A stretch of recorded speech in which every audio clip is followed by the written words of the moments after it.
ولا قوة إلا بالله العلي العظيم. أعوذ بالله من الشيطان الرجيم. بسم الله الرحمن الرحيم. الحمد لله الذي هدانا لهذا وما كنا لنهتدي لولا أن هدانا الله. لقد جاءت رسل ربنا بالحق. ثم الصلاة والسلام على سيد الأنبياء والمرسلين خاتم النبيين حبيب إله العالمين سيدنا ومولانا بالقاسم محمد.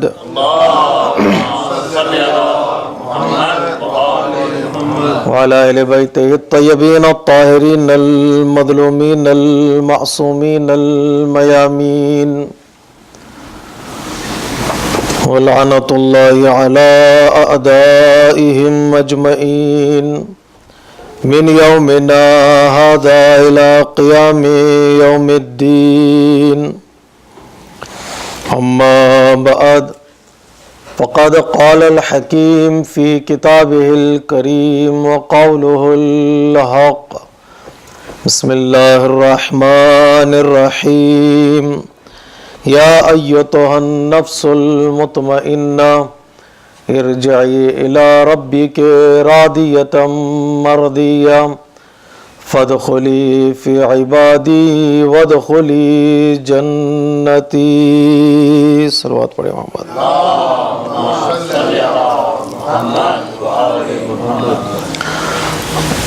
عزیزان محترم، عنوان سخن ہے عرفان کربلا. اس موضوع کے تحت گزشتہ مجالس اعزاء میں ہم نے اپنے معروضات کو آپ کی خدمت میں پیش کیا، جس میں رمز بقائے کربلا کیا ہے یہ عنوان سر فہرست رہا کہ کیوں انقلاب کربلا آج تک باقی ہے. وہ کون سی خوبیاں تھی اس انقلاب میں جو ایک روز میں وجود میں آنے والا انقلاب صدیوں پر چھا گیا. ایک دن میں رونما ہونے والا انقلاب 1400 سال سے دنیا کو تبرک میں عزت اور حیات اور آزادی بانٹ رہا ہے. اس کے پیچھے وہ کون سا راز ہے، وہ کون سا سبب ہے جس کی طرف ہم نے اشارہ کیا کہ قرآن مجید نے یہ قانون بتایا ہے کہ جو بھی اس قانون کی پیروی کرے گا وہ باقی رہے گا. فلسفہ حیات اور فلسفہ فنا اور بقا کو سمجھنا بہت ضروری ہے، اور وہ فلسفہ ہے کہ پروردگار عالم نے قرآن مجید میں صاف طور پر اعلان کر دیا کہ جو میرے ذکر کی بقا کے لیے، دین کے پیغام کی زندگی کے لیے قیام کرتا ہے اور قربانیاں دیتا ہے، ہم اس کو باقی رکھیں گے، اس کے نام کو باقی رکھیں گے، اس کی ذات کو باقی رکھیں گے، اس کے پیغام کو باقی رکھیں گے. بقائے انقلاب کربلا کی ذمہ داری اللہ سبحانہ و تعالیٰ کی ہے. اس لیے قرآن مجید میں پروردگار عالم نے جہاں قرآن کے لیے کہا کہ قرآن کی حفاظت کی ذمہ داری وہ ہماری ہے، وہیں پر بندگان خدا جو اولیاء خدا ہیں ان کے پیغام کی حفاظت کی ذمہ داری بھی اللہ کی ہے. قرآن کے سلسلے میں اللہ نے قرآن مجید میں ارشاد فرمایا نحن نزلنا ذکر و انا لہ لحافظون. ہم نے قرآن کو نازل کیا ہے اور ہم ہی قرآن کی حفاظت کریں گے. چونکہ اہل بیت اور مقام امامت ثقل قرآن ہے، قرآن کے ہم ردیف میں ہے، اور جہاں قرآن ہے وہاں اہل بیت ہیں. تو قرآن اگر باقی ہے تو اسی طرح سے اہل بیت کا وجود اور ان کا پیغام بھی باقی رہنا ہوگا. یہ قرآن کا حتمی فیصلہ، اس فیصلے کی طرف انشاءاللہ توجہ کریں گے. جو پیغام اور جو میسیج ہم اس سے لے سکتے ہیں وہ یہ کہ اگر ہم بھی باقی رہنا چاہتے ہیں، اپنے وجود کو باقی رکھنا چاہتے ہیں، اپنے نام اور ذکر کو باقی رکھنا چاہتے ہیں، وہی کام کریں جو امام حسین علیہ السلام نے کیا. بس فرق یہ کہ حسین نے اپنی زندگی کو اللہ کے لیے قربان کر دیا، ہم حسین کے پیغام کے سائے میں آ کر زندگی گزاریں تو جس طرح وہ باقی رہ گئے اسی طرح ہم بھی باقی رہ جائیں گے. اس لیے قرآن نے کہا فَاذْكُرُونِی اذکرکم. یہ ارادہ ہے دشمنان اسلام کا، دشمنان دین کا، دشمنان انسانیت کا، کہ وہ کوشش کرتے ہیں کہ حق کا پیغام کو دبائیں یا ختم کر دیں یا فنا کر دیں. جس طرح قرآن مجید ارشاد فرماتا ہے یریدون لیطفئوا نور اللہ بافواہہم. یہ کفر اور شرک کوشش کرتے ہیں کہ اللہ کے نور کو پھونکوں سے بجھا دیں. وہ کوشش یہ کرتے ہیں کہ پیغام حق کو خاموش کر دیں، لیکن یا واللہ الا ان یتم نورہ، پروردگار عالم نے یہ حتمی فیصلہ کر لیا ہے کہ وہ اپنے نور کو کامل کر کے رہے گا، چاہے مشرک چاہے کافر اس سے راضی ہوں یا نہ ہوں. وہ اپنی کوشش کرتے رہتے لیکن نور خدا کو وہ فنا نہیں کر سکتے. اور انقلاب کربلا بھی روئے زمین پر نور پروردگار ہے، اور نور کو جتنا دبانے کی کوشش کریں گے اتنا ہی ابھرتا چلا جائے گا. دو چیزیں ہیں جو کبھی بھی دبانے سے نہیں دبتی، ایک نور اور دوسرے خوشبو ہے. نور کو دبانے کی کوشش کرو گے تو دبانے والے نیچے رہ جاتے ہیں اور نور خود بخود بلند ہو جاتا ہے. اگر کسی بلندی سے زمین پر نور پڑ رہا ہو، تاریکی ہو، اس نور پر ہاتھ رکھ کے دیکھیے کہ نور اوپر ہو جائے گا، ہاتھ نیچے رہ جائے گا. اگر یقین نہیں آتا تو ایک ہاتھ پر دوسرا ہاتھ رکھ دیجئے، دونوں ہاتھ نیچے ہو جائیں گے، نور اوپر ہو جائے گا. اگر اڑوس پڑوس دوست و احباب اور رشتہ دار کے ہاتھ بھی بطور قرض لے کر اس نور پر رکھتے چلے جاؤ، سارے ہاتھ نیچے ہو جائیں گے، نور اوپر ہو جائے گا. دشمنان اسلام نے کوشش کی کہ نور اہل بیت کو، نور انقلاب کربلا کو دبائیں، فتووں کے ذریعے سے، کفر کے ذریعے سے، بدعت کے ذریعے سے، شرک کے ذریعے سے، سارے ہاتھ نیچے رہ گئے، انقلاب کربلا اوپر ہو گیا. صلوات پڑھیں محمد وعلی محمد.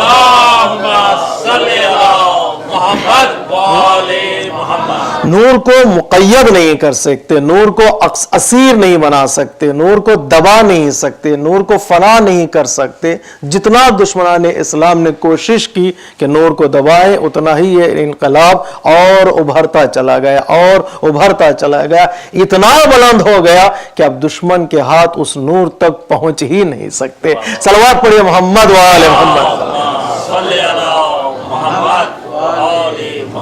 اس نور کے سائے میں جس چیز کی ہم تلاش کر رہے ہیں وہ قرآن مجید کا پیغام ہے. جس آیت کی کریمہ کی تلاوت کا شرف میں نے حاصل کیا ہے، پروردگار عالم نے اس آیت کریمہ میں، یہ آیت کریمہ کہ مصداق کامل ہے امام حسین علیہ السلام کہ یا ایتھا النفس المطمئنہ. دیکھیں پروردگار عالم اس آیت کریمہ میں وہ کون سا پیغام دے رہا ہے امت اسلام کے لیے کہ انقلاب کربلا کے سائے میں آ کر وہ میسیج اور پیغام وہ لے سکتے ہیں. خطاب جو حسین سے کیا ہے پروردگار عالم نے، وہ خطاب نفس مطمئنہ ہے.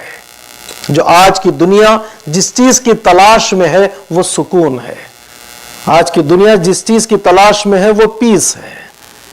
اگرچہ پیس کو پیسز بنا دیا انہوں نے، ٹکڑے ٹکڑے بنا دیا، لیکن تلاش میں ہے. دوسرے ملکوں پر حملہ، دوسرے شہروں پر حملہ، دوسرے قبیلوں پر حملہ کس لیے انسان کر رہا ہے؟ اس کے اندر ایک بے چینی ہے، اس کے اندر ایک اضطراب ہے، اس کے اندر ایک پریشانی ہے. پریشانیوں سے نجات حاصل کرنے کی کوشش کرتا ہے. تو جہاں میٹنگیں ہو رہی ہیں، جہاں کانفرنسیں ہو رہی ہیں، سیمینارز ہو رہے ہیں، ان سیمینارز کے پیچھے ایک ہی مقصد ہے کہ وہ سکون کی تلاش میں ہیں، وہ سکون ڈھونڈ رہے ہیں. کس طرح ہمیں سکون ملے گا؟ جس طرح ہمیں اطمینان ملے گا. قرآن مجید کہتا ہے ایک ہی انسان ہے، پوری توجہ چاہتا ہوں میرے عزیزو، جو تمہیں سکون عطا کر سکتا ہے دنیا میں. ایک ہی مشن ہے جو تمہیں سکون عطا کر سکتا ہے. وہ مشن، وہ کون سا مشن ہے؟ وہ انقلاب کربلا کا مشن ہے. اگر یقین ہے تو قرآن کہہ رہا ہے وہ نفس مطمئنہ. کون ہے حسین؟ کون ہے حسین؟ ہے اطمینان پانے والی نفس. لے کر مطمئن نہیں ہو رہے ہیں. بہت سے لوگ لے کر بھی پریشان ہیں، لیکن حسین دے کر مطمئن ہے. لوٹ کر انسان پریشان ہے.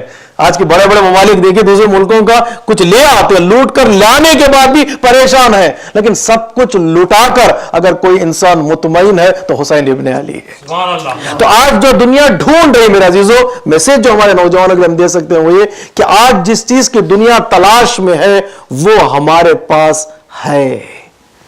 غور کیجئے گا. آج دنیا جس چیز کی تلاش میں، سکون چاہیے، امن چاہیے، اطمینان چاہیے، وہ چیز ہمارے پاس ہے. کس کی صورت میں ہے؟ پیغام کربلا کی صورت میں ہے. واحد مرکز ہے جہاں آنے کے بعد انسان کو اطمینان ملے گا. واحد مرکز ہے جہاں آنے کے بعد ساری دنیا کو پیغام امن ملے گا، اتحاد کا پیغام ملے گا. یہاں جھگڑے نہیں ہونا چاہیے، یہاں فساد نہیں ہونا چاہیے. فساد ہو رہا ہے، اگر جھگڑا کہیں نظر آتا ہے، اس کا مطلب یہ ہے کہ پیغام کربلا وہاں تک پہنچا نہیں ہے. انقلاب کو رسم کی نگاہ سے دیکھنا اور ہے، انقلاب کربلا کو پیغام کی نگاہ سے دیکھنا اور ہے. اطمینان اگر پا رہا ہے انسان تو اس کا مطلب ہے کہ وہاں انقلاب کربلا پہنچ گیا ہے، سکون ہے. یا ایتھا النفس المطمئنہ، یہ مقام حسین ابن علی نے پا لیا کہ وہ لٹا کر رہا ہے خدا میں سب کچھ، مطمئن نظر آئے. جہاں پر حضرت ابراہیم دعا کرتے ہوئے نظر آ رہے ہیں، وہاں پر حسین سکون کو پاتے ہوئے نظر آ رہے ہیں. حضرت ابراہیم نے کہا تھا بارگاہ پروردگار عالم بتا تو مردوں کو کس طرح زندہ کرتا ہے، تو آواز قدرت آئی تھی، اے ابراہیم کیا تمہیں ایمان نہیں ہے؟ اولم تؤمن، کیا تم ایمان نہیں رکھتے؟ آواز حضرت ابراہیم نے جواب دیا پروردگار ایمان تو رکھتا ہوں، لیطمئن قلبی، میرے دل کو سکون مل جائے گا تاکہ دیکھ لوں. تو وہ دعا کر رہے ہیں کہ سکون مل جائے. دشت کربلا میں وہ سکون حسین پاتے چلے جا رہے ہیں. جو دعا کرے اسے نبی کہتے ہیں، جو پاوے اسے امام کہتے ہیں. صلوات پڑھیں محمد وآل محمد. آپ لوگ کم ہیں تو صلوات بھی دھیمی نہ ہو، بلند ترین صلوات پڑھیں محمد وآل.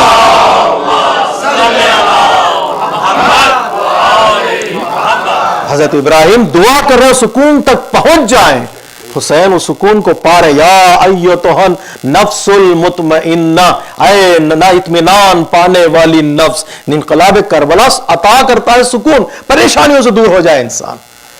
ایک لمحے کے لیے بیٹھے حسین کا تذکرہ کریں. اس لیے ہمارے روایتوں میں ہے جب بھی تمہارے مصیبت ہو، پریشانی ہو، ان کی پریشانی کو یاد کرو جو تم سے زیادہ پریشانیاں جھیل چکے ہیں. اگر جوان کی موت ہو جائے تو علی اکبر کو یاد کر لو، بچہ اس دنیا سے چلا جائے تو علی اصغر کو یاد کر لو.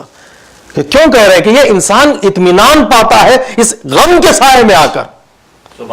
غور کیجئے گا، لوگ خوشیاں مناتے ہیں اطمینان کے لیے، لیکن واحد غم ہے کربلا کا جو سکون بانٹتا ہے.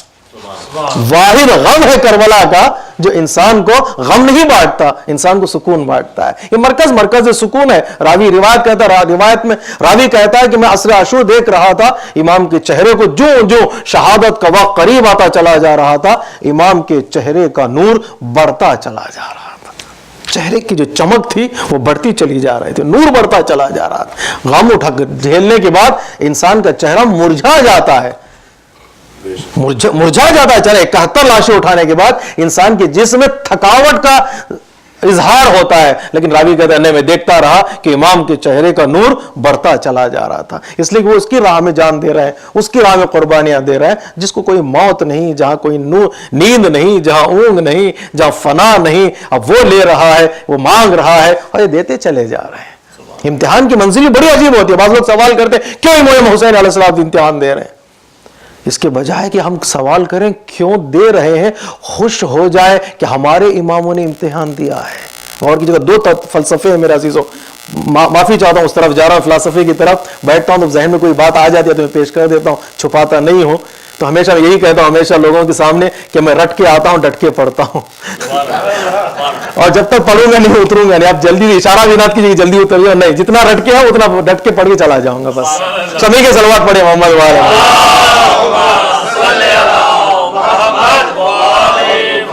یہ ایک ہے. سوال یہ کرتے ہیں کیوں ہمارے اماموں نے امتحان دیا، کیوں دوسروں کے اماموں نے امتحان نہیں دیا، دوسروں کے خلفاء نے امتحان نہیں دیا. یہ سوال کرنے کے بجائے اس طرح خوشی سجدہ شکر بجا لائے کہ ہمارے اماموں ہی نے امتحان دیا. سبحان اللہ. کیوں؟ امتحان اسی سے لیا جاتا ہے جس کے پاس صلاحیت موجود ہو. جی ایگزام ہال میں کس کو بلایا جاتا ہے؟ وہ جو ڈراپ آؤٹ ہو چکا اس کو ایگزام ہال میں بلایا جائے گا، یا جو پڑھ چکا اس کو ایگزام ہال میں بلایا جائے گا. امتحان اس سے لیا جائے گا جس کی اٹینڈنس بھی پوری ہو، صلاحیت بھی موجود ہو. جو اسکول گیا ہی نہیں ہے اس سے امتحان کا سوال ہی نہیں ہے. صلوات پڑھیے محمد وآل محمد. ڈراپ آؤٹس کے لیے، اسکول نہ جانے والے کے لیے امتحان نہیں ہے. ابھی امتحان ہمارے اماموں نے دیا، 2 سجدے شکر بجا لائے پروردگار تو نے ہمارے اماموں سے اتنا تو قابل سمجھا کہ میرا امام تیری بارگاہ میں امتحان دے. حضرت ابراہیم کو آگ میں پھینکا جا رہا تھا. حضرت ابراہیم سے بڑا کوئی نبی ہے؟ سارے نبیوں کے باپ ہے حضرت ابراہیم، سارے نبیوں کے باپ حضرت ابراہیم. حضرت آدم حضرت نوح کے بعد حضرت ابراہیم کا مقام سب سے بلند ہے. آج جتنی بھی نسل امامت کے، یہ حضرت اسحاق سے ہے یا حضرت ابراہیم سے. حضرت عیسیٰ حضرت اسحاق سے ہیں، پیغمبر اسلام حضرت اسماعیل سے. اسحاق اسماعیل دونوں حضرت ابراہیم کے بیٹے. انبیاء کی جو سلسلہ ہے نسب، حضرت ابراہیم بڑے معتبر شخصیت ہے. قرآن مجید میں بوڑھے تھے حضرت ابراہیم، قرآن مجید کہتا ہے یہ جوان ہے. کیوں؟ اس لیے کہ یہ پیغام حق کو پہنچانے والے، اکیلے رہے پہنچایا. اور یہ فلسفے کو توڑ دیا. وہ ایک آدمی کیا کر سکتا ہے؟ حضرت ابراہیم نے کہا ایک آدمی بھی قیام کرے گا تو نمرود کو پریشان کر سکتا ہے. ایک آدمی کیا کر سکتا ہے؟ نہیں، میں اکیلا ہوں، میرے اکیلے سے کیا ہوگا، میرے ایک کے کہنے سے کیا ہوگا. اگر یہی جملہ حضرت ابراہیم کہتے تو کیا ہوتا. انہوں نے قیام کیا. بہت معتبر شخصیت ہے تاریخ اسلام میں. پھینکا گیا حضرت ابراہیم کو آگ میں. جا رہے تھے، جب آگ میں جا رہے تھے جبرائیل آئے. ہو جبرائیل آ کے پوچھو السلام علیکم. علیکم السلام.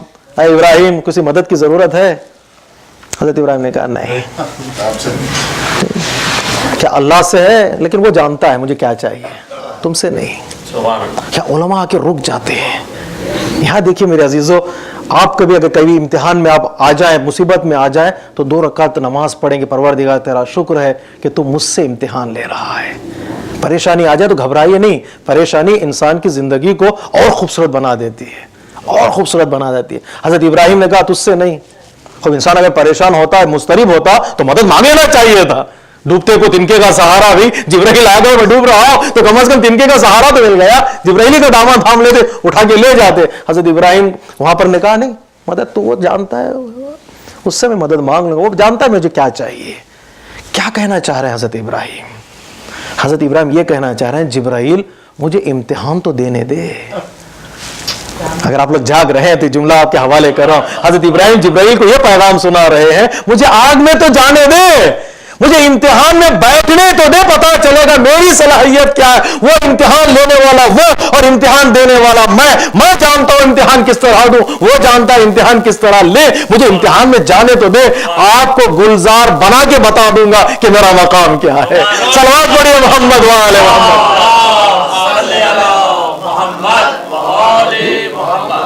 امتحان لینے تو دے بھائی. امتحان دوں گا تو پتا چلے گا نا. اگر امتحان نہیں لے گا تو مسئلہ حل نہیں ہوگا. امتحان دینا. حضرت ابراہیم نے مجھے امتحان لینے دے. حضرت موسیٰ نے تمار نے کہا مجھے امتحان لینے دو. ابن زیاد نے کہا میں قتل کر دوں گا. تمہارا ہاتھ اور پیر کاٹ دوں گا. کاٹ دو.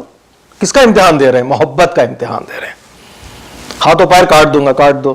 موسیٰ نے مسکرا کر کہا میرے مولا نے کہا ہے کہ میری زبان بھی تو کاٹے گا. ابن زیاد نے کہا آج میں تمہارے مولا کو جھوٹا قرار دوں گا، نعوذ باللہ. تمہاری زبان نہیں کاٹوں گا، تمہارے ہاتھ پیر دونوں کاٹوں گا، تخدار پر آویزاں کر دوں گا، پھانسی کے پھندے پر لٹکا دوں گا. حضرت عیسیٰ میں تمار کو لٹکایا گیا، زبان کھلی ہوئی تھی. حضرت عیسیٰ نے آنے جانے والوں کو پکار کر کے آؤ آؤ میں علی کی مدح میں کوئی حدیث سنانا چاہتا ہوں. میرے رسول نے کہا ہے حب علی ایمان، بغض علی کفر و نفاق. علی کی محبت ایمان ہے، علی کی دشمنی کفر ہے. بولتے چلے جا رہے ہیں، بولتے چلے جا رہے ہیں. شکایت کی ابن زیاد کے دربار میں، یہ تو حدیثیں سنا رکھا، اس کی زبان کاٹو، اب اس کی زبان کاٹو. میسم نے مسکرا کر کہا مولا آپ نے سچ کہا تھا. امتحان سے گھبرانا نہیں ہے، یہ ٹیسٹ سے گھبرانا نہیں ہے کہ میں امتحان دینے کے لیے تیار ہوں. جب بندہ امتحان دینے کے لیے تیار ہوتا ہے، بارگاہ پروردگار میں سجدہ ریز ہوتا ہے. پروردگار تو مجھ سے امتحان لے رہا ہے، تو کریم ہے، مجھے اس قابل تو نے بنا لیا تم امتحان دو. دشت کربلا میں حسین نے امتحان دیا. کتنے امتحان دیے؟ سینکڑوں امتحان دے دیے ایک دشت میں.